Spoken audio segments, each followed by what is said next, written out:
ഇപ്പോൾ മനസ്സിലാക്കുന്നതനുസരിച്ച് മുഖ്യമന്ത്രിയുടെ കണ്ടകശനിയാണ്. ഈ കണ്ടകശനി കൊണ്ടേ പോകൂ എന്നാണ് പറയുന്നത്.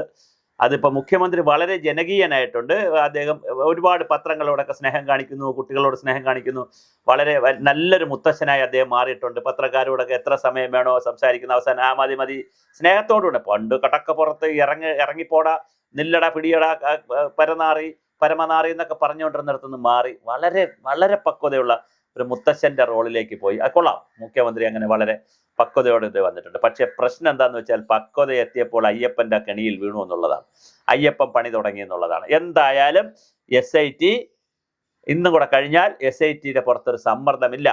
SIT വളരെ ശക്തമായി ഇനി നാളെ മുതൽ അന്വേഷണം ആരംഭിക്കും. 13-ാം തീയതി ഇതും കൂടെ വന്നു കഴിഞ്ഞാൽ, റിസൾട്ട് കൂടെ വന്നു കഴിഞ്ഞാൽ 14-ഓ 15-നോ കടകംപള്ളി സുരേന്ദ്രനായിരിക്കും ആദ്യം വീഴുക.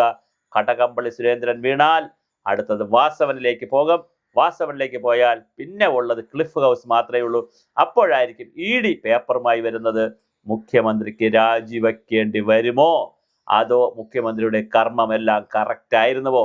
കർമ്മഫലം ഉണ്ട് എന്ന് പറയുന്ന ഒരു സിദ്ധാന്തത്തിൽ വിശ്വസിക്കുന്നവരാണ് ഭാരതീയൻ. അങ്ങനെ കർമ്മഫലമുണ്ടെങ്കിൽ, അങ്ങനെ ഒരു സിദ്ധാന്തമുണ്ടെങ്കിൽ, ജാതകവശാൽ കണ്ടകശനിയാണെങ്കിൽ, കബഡി നിരത്തിയതിൽ കബഡി കയറി തിരിഞ്ഞു നിൽക്കുകയാണെങ്കിൽ തീർച്ചയായിട്ടും പിണറായി വിജയന് രാജിവെക്കേണ്ടി വരും, അല്ലെങ്കിൽ ഒഴിയേണ്ടി വരും എന്നുള്ള ഒരു കാഴ്ചപ്പാടുമുണ്ട്.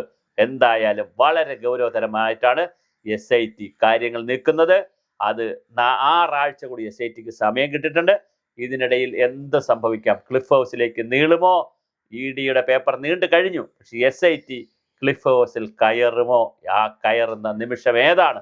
കയറും എന്ന് തന്നെയാണ് ഇപ്പോൾ കിട്ടിക്കൊണ്ടിരിക്കുന്ന ന്യൂസ്. എന്ന് കയറും എന്നുള്ളതാണ്. അങ്ങനെ കയറിയാൽ പിന്നെ മുഖ്യമന്ത്രിക്ക് ഇരിക്കാൻ കഴിയുമോ എന്നറിയില്ല. മുഖ്യമന്ത്രിയുടെ അവസാന ലാപ്പിൽ, ലാസ്റ്റ് ഓവറുകളിൽ വിക്കറ്റുകൾ തുരുതുര വീണു തുടങ്ങി. ഈ വീഴുന്ന വിക്കറ്റുകളിൽ അവസാന വിക്കറ്റായി ക്യാപ്റ്റൻ വീഴുമോ എന്നുള്ളത് വളരെ വലിയൊരു ചോദ്യമാണ്. ക്യാപ്റ്റൻ വീഴാനും വീഴാതിരിക്കാനും സാധ്യതയുണ്ട്. പക്ഷേ മോഷണം 500 കോടിയിൽ പരം രൂപയ്ക്കാണ് കച്ചവടം നടന്നിരിക്കുന്നു പറയുന്നു. അങ്ങനെയാണെങ്കിൽ അതിൽ അന്താരാഷ്ട്ര ലോബി ഇതിനകത്തുണ്ടെന്ന് രമേശ് ചെന്നിത്തല പറയുന്നു.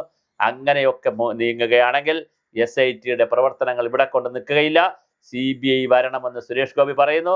അപ്പോൾ ചുരുക്കത്തിൽ 14-13 കഴിഞ്ഞാൽ ജഗ പുകയായിരിക്കും. BJP തോറ്റാലും അവരും ഉണ്ടായിരിക്കത്തില്ല, ജയിച്ചാലും ഉണ്ടായിരിക്കത്തില്ല. ജയിച്ചാൽ അതിൻ്റെ ആവേശത്തിൽ, അടുത്ത അസംബ്ലി പിടിക്കാനുള്ള ആവേശത്തിൽ പിണറായിയെ പൂട്ടാൻ നടക്കും. തോറ്റാൽ അതിൻ്റെ വൈരാഗ്യത്തിൽ പിണറായിയെ പൂട്ടാൻ നടക്കും. എന്തായാലും അപ്പോഴും പിണറായിയുടെ കയ്യിലും ഒരുപാട് വജ്രായുധവും ബ്രഹ്മാസ്ത്രമൊക്കെ ഉണ്ട് BJPക്കെതിരെ. അതുകൊണ്ട് അത്ര എളുപ്പമല്ല ഈ തരാതര യുദ്ധത്തിൽ, ഈ താരയുദ്ധത്തിൽ, ഈ ആകാശ യുദ്ധത്തിൽ, ഈ ധാരകാവധ യുദ്ധത്തിൽ ആര് ജയിക്കും, ആര് തോൽക്കുമെന്ന് നമുക്ക് ഡിസംബർ അവസാനത്തോടു കൂടി ഈ ക്രിസ്മസ് രാവിൽ തന്നെ അറിയാൻ പറ്റും. മുഖ്യമന്ത്രിയുടെ വീട്ടിലേക്ക് റഡാർ തിരിച്ചു വച്ചിരിക്കുന്നു SIT എന്നാണ് ഇപ്പോൾ കിട്ടുന്ന പ്രധാന വാർത്ത.